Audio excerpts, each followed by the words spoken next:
Hello everybody, my name is Rafa with EDH Please, and in this week's deck tech I've got something pretty near and dear to my heart. It's Pashalik Mons, a Goblin tribal commander deck. So let's go ahead and get right into that video. Alrighty, so Pashalik Mons is a 2/2 Goblin for 2 and a red. He is a legendary creature Goblin Warrior, and his first ability reads whenever himself or another Goblin I control dies, he'll deal 1 damage to any target. And his second ability is pay 3 and a red and sacrifice a goblin to create 2 1/1 red goblin tokens. Now, Pashalik Mons is very similar to 2 cards. It's very similar to Boggart Shenanigans, which is 2 and a red, same mana cost, for a tribal enchantment, Goblin. Whenever another goblin you control dies, put it to a graveyard from play, same thing as dies. You may have Boggart Shenanigans do 1 damage to target player. So a little bit different from Pashalik, but similar in theme. And the next card is Goblin Warrens, which is 2 and a red, same mana cost for an enchantment. And then we can pay 2 and a red to sacrifice 2 goblins to put a 3 into play. And it is exactly the same ability, just scaled down a little bit. Instead of 2, you have to sacrifice 1 to get 2 instead of 3. Now you may be wondering, why are we running Pashalik Mons instead of, say, Krinko Mob Boss, the previous commander to this deck? Well, I will tell you that in a hot second, and that hot second is right now, because this deck, instead of how Krinko likes to play, this deck is more focused on comboing out instead of attacking our opponents for more damage. And you may be asking, well, how do goblins combo? They're really only good at, making 1/1s like Krinko is, and dying a whole bunch like Pashalik Mons likes. Well, I will be showing you a nice little combo deck for Pashalik Mons. The first combo piece is, of course, Pashalik Mons himself. We're going to be focusing on both abilities, actually, but we're going to be mainly focusing on that second ability, that 3 generic mana in a red, sacrifice a goblin, and create 2 1/1 red goblins. And the 3 in a red and sacrifice the goblin is part of activating the ability. And the actual ability is to create 2 1/1 red goblins. And what we're going to do with that is we're going to abuse it with a card called Illusionist Bracers. Now, Illusionist Bracers is a 2 mana artifact equipment, and it equips for 3. And so it reads whenever an ability of an equipped creature is activated, if it isn't a mana ability, copy that ability, and you may choose new targets for that copy. And we're going to be equipping this to good old Pashalik Mons, the best boy. And what we're going to be doing is we're going to be copying that second ability that create 2 1/1 goblins. The next card we're going to be needing is Hearthstone. And it's not the Blizzard card game that's clearly based on Magic, but it is this artifact for 3 generic mana, and it reads, the cost of each creature ability requiring an activation is reduced by 1, it can't be reduced by less than 1, and that basically means abilities like Pashalik Mons's, his 3 in a red, is going down to 2 in a red, making it 3 mana, sacrificing a goblin to get 2. Hey everybody, just a quick reminder that Hearthstone, I might have said it wrong, Hearthstone, excuse me, reduces the abilities cost on each creature. It helps your opponents as well. So just be careful when you play it, that you don't accidentally blow yourself out by helping out your opponent speed up their deck. The last piece of this combo is Skirk Prospector. Now, Skirk Prospector is a 1/1 goblin for 1 red, and it reads sacrifice a goblin to add 1 red to your mana pool. And with all of those out and in play, then we have an infinite loop, and I will explain that here in a second. Before we get to that explanation real quick, I'm going to talk about Goblin Engineer. He really helps the deck go off as he gets to search our library for an artifact. It goes into the graveyard, but we can sacrifice any of the It goes to our graveyard, but we can sacrifice any of the other artifacts we run in the deck. He can get back our combo pieces, he can tutor them up and put them onto the battlefield. So he's a really great guy. So this is the scenario we kind of want. We have Pashalik Mons equipped with the Illusionist Bracers. We have Hearthstone on the battlefield and Skirk Prospector as well, and a random goblin that we're going to sacrifice. So we simply pay 3 mana, because Hearthstone reduces it from 4 to 3 on Pashalik Mons. Sacrifice our Goblin Boy. I bumped the camera, but that's okay. And then we make 2 more goblins. It's out of focus, but you get the idea. We're making 2 goblins for the making 4 goblins, for the price of 1. Then we use Scourge Prospector to sacrifice 3 of those, and we ping, our opponents for 3. And then we pay 3 back into Pashalik Mons' ability, sacrifice the last remaining goblin, and repeat for infinite goblins, and infinite, not infinite goblins, but infinite goblin triggers for Pashalik Mons to ping our opponents to death. And that is really the whole part of this combo, is getting all of these out as fast as we can, or surviving up until we can get them all out. We run a few tutors in the deck. I say a few, it's probably like 2. But we run ways to get our artifacts back, we run ways to get our creatures back, or at least get value from them dying. And so that is the main combo of the deck. That is how we're most likely going to be trying to win. But there is another combo in the deck that I will be talking about right after this. So, Krinko used to be the commander for this deck, but he has since been replaced for the more combo-y Pashalik Mons. Now, Krinko leads himself to more of an aggro style of deck, but mostly we're going to be using him for a combo piece. So Krinko is a 3/3 goblin for 4, and he can tap to add X 1/1 goblins to the battlefield, where X is the number of goblins we control. And so what that lets us do is it lets us imbue a card like Sword of the Purons, a equipment for 4 generic mana. The first 2 abilities are not relevant, but I'll read them out anyways. As long as an equipped creature is tapped, creatures I control get +2/+0. As long as he is untapped, they get +0/+2. So a nice damage buff or a nice defense buff, toughness buff. But it equips for 3, and then the ability that we're paying attention to is pay 3 and tap or untap equipped creature. And so what that lets us do with Krinko is it lets us equip to him, and then we can tap him, and then we can pay 3 mana to untap him, and then we have a nice infinite goblin loop. But how are we going to do that? Well, we're going to do it with the last card of this combo, Ashnod's Altar. It's a 3 mana artifact, and it just says sacrifice a creature to add 2 generic mana to our mana pool. And what this lets us do is it lets us get infinite goblins with Krinko, or, really, and infinite mana. Colorless mana, that is, but it is infinite. And we can also use Scourge Prospector as well. It adds mana just like Ashnod's Altar. And we can use Phyrexian Altar as well. Put that up on the screen in post-production. There it is. These all do the same thing. Phyrexian Altar is also $15, so that's why I don't have one.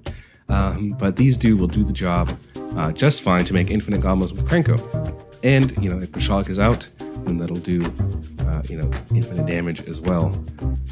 Or Bogart Shenanigans, that'll do infinite damage as well. So, these 2 do pretty much the same thing for this combo, and you can use either. While we're still on this topic, I want to tell you about another card to run. It's called Umbral Mantle. I'll put it up. Umbral Mantle is 3 mana for an equipment. It equips for 0, and you can untap equipped creature. It's the untap symbol that we don't really get to see a whole lot. We untap a creature and it gets +3/+3. And this will do the same thing, but much faster for Krinko. It just lets him tap to make goblins and then untap to make infinite goblins. He also gets really big, really infinitely big. So, you can smack someone with Krinko if you would like. But basically, we're just going to be getting a lot of goblins to sacrifice or overrun our opponents. These next cards are cards that you would expect in this goblin build. It's not exactly tribal, but we do run all of the lords, so it kind of is tribal. This is just our backup plan. If our combos don't go out, we can still make a lot of goblins and make them pretty big. So we run, Goblin King, Goblin Chieftain, a very pretty Goblin War Chief, and Goblin Trashmaster. Now, Goblin Trashmaster is the best one out of all of them. He is only followed by the Goblin War Chief. What Goblin Trashmaster lets us do, it's like the other ones, gives them +1/+1 or some other ability. But we can sacrifice a goblin to destroy target artifact. Not only is he a sacrifice outlet for our combos, he's also a very good utility piece to destroy soul rings, chromatic lanterns, paradox engines, all of those nasty artifacts that people will use to win the game. He's just a very good utility piece. The other ones mostly give our goblins a small buff like he does, or haste, but Chieftain is the second best because he gives our goblins a reduction in cost. This helps us cast Pashalik Mons faster. It helped really cast Krinko faster and gave him haste, which is what was really important, but he's still very good. This card is another sacrifice outlet. It is Goblin Churrogan. It is a 0/2 for 1 red. Summon Goblin. I really like these old cards that you don't get to see a whole lot. They changed the format. But basically his ability is sacrifice a Goblin to regenerate another target creature. You pay 0 to do it, but it's pretty much the same as like Trashmaster's ability. It just says sacrifice. But Churrogan is really good for protecting Pashalik Mons. It's good for protecting Krinko, any of our other lords. It's just a really good piece that you should always include in Goblin decks. And these two cards are cards that I found are very fun, very flavorful, and that you don't really have to run. Goblin Caves and Goblin Shrine do pretty much the same thing, kind of opposites. They have to enchant a basic mountain. Well, they don't have to, but you get the ability if you enchant a basic mountain. Goblin Caves gives our goblins +0/+2, a nice butt buff. Goblin Shrine will give them +1/+0, but if it gets removed from the game, then it deals 1 damage to each of our goblins, which is not nice, but if we have our lords or if we have a sacrifice outlet, then it's okay. It's not the end of the world, but this will make them a little bit more powerful. This will make them a little hardier, and they're both the same mana cost, 1 and double red to enchant a basic mountain. So these are just fun tribal parts of the deck. People are like, whoa, what do those cards do? I've never seen them. They're also from the dark, which is probably why people have never seen them. I just find that they're fun to run, and they really make a good tribal deck. This deck is sort of a transition from tribal goblins to combo goblins, but it's still tribal goblins. This next sort of section of this video is all about getting around haste or doing some sort of damage without attacking. So Warstorm Surge is probably the best example of this, because we're going to be making a lot of goblins. We're playing a bunch of cards that just make goblins when you cast them, or put a bunch of creatures into play, and all of these will ping or do a little more damage to a creature or player with Warstorm Surge. So Warstorm Surge, 5 colorless mana and a red for an enchantment. Whenever a creature enters the battlefield under your control, it deals damage equal to its power to target creature or player. This is just a really fun enchantment. I've tried to find a way to put it in all of my token decks. It's a little expensive compared to the rest of this deck, but it's a good include if you don't have a Perforos like me. Perforos is $25. Warstorm Surge is 50 cents. So I run the Warstorm Surge. Goblin Bombardment is probably our best sacrifice outlet that doesn't add us mana.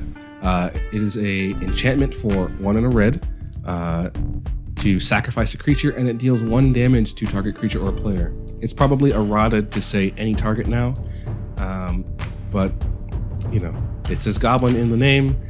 Goblins are our game, and we're going to be sacrificing goblins anyways to deal damage, and we're going to run this because this is really good because it can target creatures as well. And so this is a very good utility piece to burn down small creatures, but a lot of more competitive commanders are small in the toughness region. So this is good to ping them or finish off a player. Outpost Siege is pretty much the same. We're going to be running it to choose dragons only.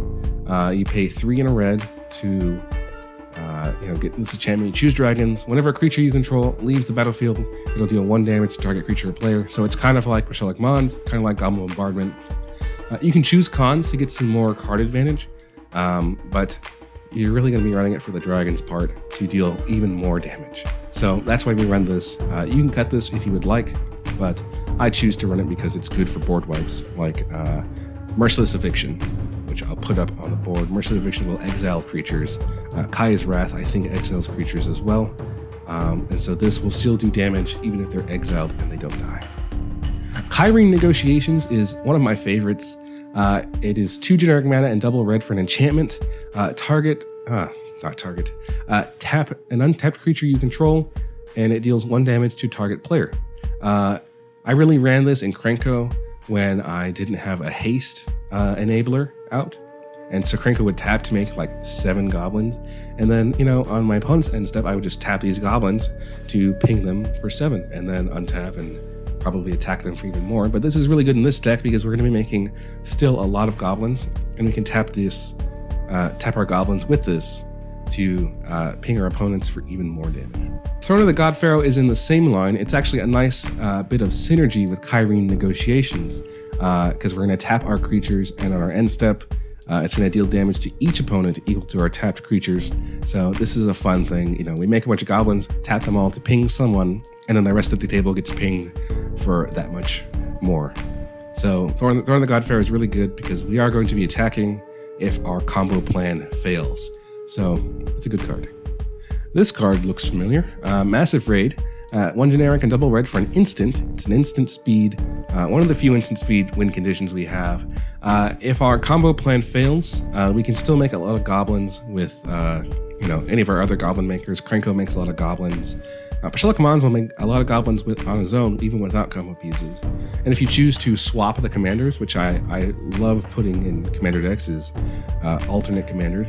If you choose to swap it with Krinko, and then this will deal a lot of damage, and this will probably kill someone if they're not careful, if they don't hold up a counter spell, and we have 40 goblins, and we're like, all right, we're gonna hold back blockers, and I'm like, okay, I'm gonna get them. Psychonic Rift, you cast this in response, and then burn them out of the game.